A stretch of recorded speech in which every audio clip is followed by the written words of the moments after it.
Bueno, muchísimas gracias por continuar con nosotros y ahora vamos a hablar de un tema que es bastante polémico. Hay gente en contra, otros a favor, y es precisamente establecer unas tablas, podemos decir, con montos específicos para que cuando llegue la persona, la mujer o el hombre, ante el juez dice, bueno, si gana de tanto a tanto, lo que les corresponde pagar por un hijo es tanto, o por 2 o por 3. Y bueno, para eso hay un grupo ya, precisamente una asociación organizada, que ha pues intentado ya llevar este proyecto a la Asamblea Legislativa, que sea discutida precisamente por los magistrados. Y para ampliarnos el tema está con nosotros el abogado de familia Arcelio Hernández y también la criminóloga doña Angélica Sorio, que nos van a ampliar un poquito esta tarde este proyecto, Arcelio, que pues ya está en discusión y ya tiene sus pros y sus contras. Buenas tardes. Buenas tardes, muchas gracias por la invitación. Feliz día de la amistad y el amor. Igualmente, muchas gracias. Goy era la palabra en chino, el amor. Ajá. Qué lástima que gente que se ha amado tanto, ¿verdad?, hoy día tenga que verse en estos pleitos por establecer un monto razonable de la cuota alimentaria. Y le agradezco la invitación porque para nosotros es importante aclarar algunos aspectos del alcance de estas tablas, de su naturaleza, de los fines, porque lastimosamente a veces uno dice unas cosas y en la prensa como que salen otras, ¿verdad?, diferentes, y hay alguna confusión. Entonces le agradezco mucho la oportunidad que vamos a tener acá de aclarar algunos de esos Arcelio, puntos. cuéntenos un poquito de qué se trata el proyecto, cómo llegan a ustedes a la conclusión, porque eso sabemos que en otros países, Argentina y de hecho otros países, ya se utilizan estas tablas donde se establece estos montos fijos. Bueno, sí, hay varios sistemas de tablas. En algunos países, podemos hablar de México, por ejemplo, de Estados Unidos, en algunos lugares, algunos estados de Estados Unidos, tienen tablas que son, como usted más o menos explicaba, que la gente puede inclusive hacer un cálculo matemático y ya sabe cuánto les tocaría de una manera muy aproximada. Sin embargo, nosotros seguimos un modelo español, que básicamente por eso se llama orientativas, porque esas tablas no tienen el fin de digamos, establecer un mínimo o un máximo de pensiones alimentarias. Ese no es el caso.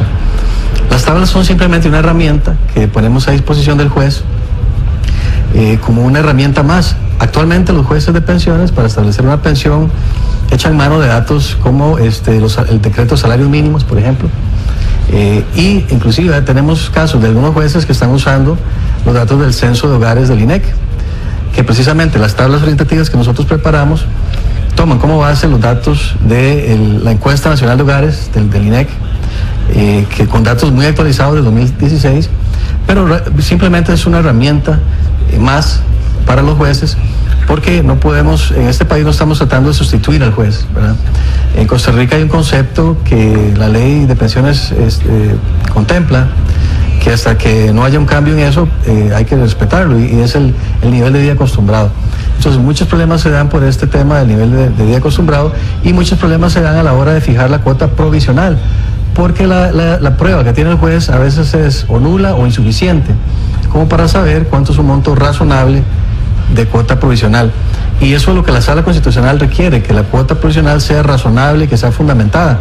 Precisamente para eso le estamos dando a los jueces, que es la propuesta que hicimos a la Corte Plena, que no requiere una ley para esto, porque ya se está usando algunos otros referentes, que la Corte Plena analice la tabla que hemos preparado con la asistencia de ingenieros, personas que conocen mucho sobre el tema, psicólogos, profesionales en estas áreas, que la analicen, y si es que hay que hacer alguna variación, pues se hace, ¿verdad? Porque es una fórmula matemática básicamente lo que estamos ingresando, donde no se toman en cuenta algunos rubros como bebidas alcohólicas, tabaco, y las tablas tampoco contemplan algunos gastos que no son de todas las familias. Por ejemplo, no todas las familias pueden mandar a los niños, a los chicos, a la escuela privada. Entonces no es algo que podríamos poner aquí de entrada, porque no todas las familias gozan de ese privilegio. Eso es un punto de partida, básicamente, es una referencia para el juez nada más. Arcelio, esto de digamos, la pensión que se pone momentánea es porque el juez va a analizar los papeles que presente el hombre y la mujer, o sea, cuánto gasta cada uno, cuánto requiere en la mamá con los niños, el hombre con su otra familia, cuánto paga de cada uno, y el juez está ahí como en el medio diciendo, bueno, a usted le corresponde tanto por tantos hijos, usted en su otra familia va a ocupar tanto, y es ahí donde a veces se ha dado, digamos, problemas. Y Angélica, en esto quiero que usted nos cuente, que es criminóloga, que a veces hay hombres, y bueno, recientemente me tocó ir a visitar a un hombre, a un abogado amigo mío, que bueno, él en sus mejores tiempos pues ganaba mucho dinero, pero cayó en depresión por un problema que tuvo de la muerte de un hijo, y él no pudo asumir el pago de la pensión y fue a dar a la cárcel. Entonces es complicado, porque si está en la cárcel no le puede durante 6 meses dar ni un solo 5 a la mujer porque no está trabajando, y las mujeres también por su lado pues alegan que hay muchos hombres que se esconden, y esto es una cosa que es de todos los días, que se esconden para que cuando se firme la orden de captura no los puedan, valga la redundancia, llevar detenidos. Entonces es todo un tema.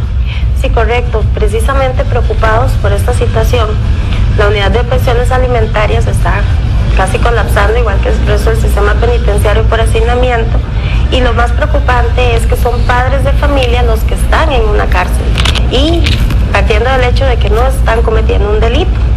Aparte de eso, como usted bien lo dice, pasan 6 meses sin aportar nada a esa familia, no están trabajando y no pueden aportar nada a ella. Se sale también del objetivo, que es cumplir con el interés superior del menor, que es la manutención de él, que no le falte nada a él. Pero entonces el padre de familia que está encerrado, además que está cumpliendo un proceso de prisionalización como tal, igual que una persona delincuente, igual con los mismos horarios, con los mismos castigos, con los mismos encierros, y a la vez una estigmatización que el niño está viendo a su papá en la cárcel, ¿verdad? No entiende si es un papá que no puede aportar a la familia, o que es una persona que está cometiendo un delito. Entonces, motivados en eso, también se ha recurrido a las tablas. Arcilio, ampliemos un poquito ese detalle. Sí, es importante aclarar un poquito más sobre el tema que usted me preguntaba anteriormente, de la naturaleza o qué tan vinculantes son las tablas, porque, como decía yo, en algunos medios se ha hablado de topes, inclusive la palabra topes, que yo recuerde, por lo menos nunca se la ha dicho a ningún periodista que nos ha hablado sobre este tema, precisamente porque estamos hablando de tablas que no son vinculantes o obligatorias para el juez. Son tablas que son nada más una herramienta, y la herramienta es muy buena porque se basa en miles de hogares que fueron estudiados por profesionales del INEC, donde los patrones de gastos según la clase de familia son muy parecidos. O sea, la variación va a ser, quizás llega hasta un 5% cuando mucho. O sea, son la capacidad predictiva que tiene la tabla para establecer el monto razonable de una pensión es bastante grande, es impresionante. Y lo sabemos porque ya hemos analizado los promedios que hay de pensiones en Costa Rica, y básicamente si se hubiera tenido las tablas, para comenzar, se habría ahorrado todo un proceso judicial y todo lo que eso conlleva, la atención, la calidad de vida de las personas que se ve perjudicada, porque eso causa estrés, causa tensión, tener que estar yendo a audiencias, confrontándose con padres, confrontándose, los hijos viendo a los papás peleando por esto de la pensión, no es algo conveniente. Entonces, un fin primordial de las tablas es facilitar los arreglos antes de ir a un litigio, que los padres se puedan poner de acuerdo, o bien que si ya están en litigio tengan un referente de cuánto es un monto razonable de pensión alimentaria. Los resultados en los países que tienen esas tablas, ya mencionamos España, Estados Unidos, podemos agregar Canadá, Noruega, en muchos países existen las tablas, han sido muy positivos. Todos los operadores jurídicos coinciden en que los fines de las tablas se logran porque se reduce el número de litigios, y las personas, si tienen un monto razonable de partida, no van a estar en esta actividad incidental de incidentes de aumento, incidentes de rebajo, que es una interminable lucha en ese caso, y satura los juzgados de pensiones, donde no están resolviendo a tiempo los recursos de apelación, los recursos que son urgentes de resolver, porque están saturados de incidentes de rebajo o incidentes de aumento. Entonces, las tablas orientativas sirven para reducir la litigiosidad, porque da un referente muy confiable de cuánto necesita un miembro de una familia, de una clase dada, que esa clase son datos dados estadísticamente por el INEC. No es que seamos clasistas ni que queramos meter a la gente en clases, son datos objetivos científicos según rangos de ingresos por hogar. Y hay hogares donde una sola persona trabaja, hay hogares donde trabajan dos. Entonces los datos que se dan ahí son de ingresos por hogar, y también la tabla contiene un listado según el número de beneficiarios, 1, 2, 3 o 4 beneficiarios, y va incrementando con una fórmula también matemática el monto según el número de dependientes o de beneficiarios. Yo quisiera referirme a un ejemplo. Por ejemplo, las tablas también hacen una división entre zona urbana y zona rural, porque los datos del INEC arrojan que en zona rural ahí se gasta menos. Eso es un dato curioso, ¿verdad? No es que nosotros querramos que sea así, insisto, es un dato que arroja científicamente la encuesta Hogares, y me imagino que tiene que ver, por ejemplo, aquí en zonas urbanas tenemos una cantidad de presas, ¿verdad? Por ejemplo, ahora esto, la Platina y todo eso, entonces se gasta más combustible, se gasta más en transporte, se gasta más en parqueos públicos. Así que tiene sentido que en zona rural los gastos por cada dependiente sean inferiores. De todos modos, quiero enfatizar otra vez, esos son datos de referencia para el juez, de consulta para el juez, no sustituyen al juez. En el caso de lo que nosotros proponemos, no son tablas vinculantes para el juez, son tablas de referencia simplemente. Entonces, por ejemplo, nosotros en Costa Rica, digamos, tenemos, la mayoría de las personas estamos en una clase que se considera una clase media. Los ingresos andan entonces en esa clase media entre 659.000 colones a 792.000 colones por hogar. Insisto, algunos de los hogares son muy variados.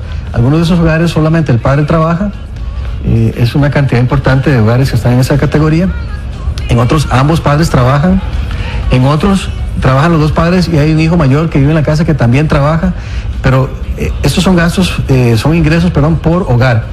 Entonces, si el ingreso por hogar está en este rango de clase media, 659.000 a 792.000 colones, ya luego de deducciones de la caja y otras deducciones de ley, entonces las tablas nos arrojan números que van entre los 135.000 colones a los 166.000 colones por un beneficiario, por un miembro de esa familia requiere de esa cantidad de dinero para sus gastos de alimentos, que el concepto de alimentos excluye, como insisto, rubros como por ejemplo consumo de alcohol, drogas, tabaco, etcétera, que no podrían ser consideradas y no sería justo incluirlas acá.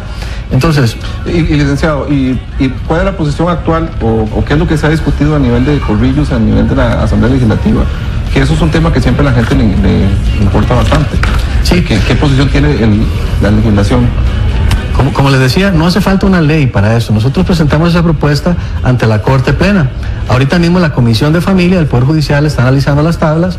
Les hemos pedido que haya un espacio para mesas de trabajo, etcétera, donde se pueda dialogar, escuchar sugerencias, si hay algún rubro que ellos consideran que debería agregarse o un rubro que debería quitarse, y eventualmente se apruebe para que sean usados como un dato oficial de referencia en los juzgados de pensiones y de familia. A la Asamblea Legislativa fuimos porque buscamos el apoyo de algunos diputados y les pareció una excelente idea, porque es mejor tener este dato de referencia, que es muy depurado, a tener casos como se dan, que el juez usa solamente el dicho de la actora. Entonces pone un monto, tal vez la actora dijo, yo tengo un caso donde la actora dijo en un folio, porque el juez le previno, los ingresos del demandado son de 14 millones al mes.